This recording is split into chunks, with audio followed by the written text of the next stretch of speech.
തോട്ടിൽ നിറഞ്ഞ മാലിന്യം നീക്കുന്ന നടപടികളാണ് നടന്നുകൊണ്ടിരുന്നത്. ഇപ്പോൾ ഒരുവിധം മാലിന്യം നീക്കിക്കഴിഞ്ഞ കേരളം ലോകത്തിന് മാതൃകയെന്ന് വീമ്പടിക്കുന്ന മന്ത്രിമാരുടെ മൂക്കിൻ താഴെയാണ് ഈ സംഭവം നടക്കുന്നത്. ഒരു മനുഷ്യൻ അഴുക്കുചാലിൽ വീണിട്ട് മണിക്കൂറുകളായി രക്ഷാപ്രവർത്തനം നടക്കുന്നില്ല. ഇതൊക്കെ കാണാനാണ് നമ്മുടെ വിദേശികൾ വിഴിഞ്ഞത്ത് കപ്പിലിറങ്ങി വരേണ്ടതെന്നാണ് നമ്മുടെ മന്ത്രി പറയുന്നത്. എന്തായാലും നമ്മുടെ മന്ത്രിമാർ പറയുന്നത് പോലെ നാഴികയ്ക്ക് 40 വട്ടം കേരളം ലോകത്തിന് മാതൃക എന്നുള്ളത് നല്ല വിശേഷണമാണ്. കേരളം ലോകത്തിനല്ല, കേരളം നരകത്തിനാണ് മാതൃക. ടൺ കണക്കിന് മാലിന്യമാണ് ഒരു സ്ഥലത്തുനിന്ന് വലിച്ചു നീക്കുന്നത്. ഇതിൽ മന്ത്രിമാരെ മാത്രം കുറ്റം പറഞ്ഞിട്ട് കാര്യമില്ല.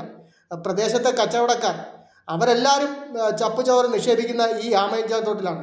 ശുചീകരണ തൊഴിലാളികൾ അവിടുന്നും കൊണ്ടുവരുന്ന മാലിന്യങ്ങൾ കൊണ്ടുപോകാൻ മടിച്ച് അവരും ഇവിടെ തന്നെയാണ് തള്ളുന്നത്.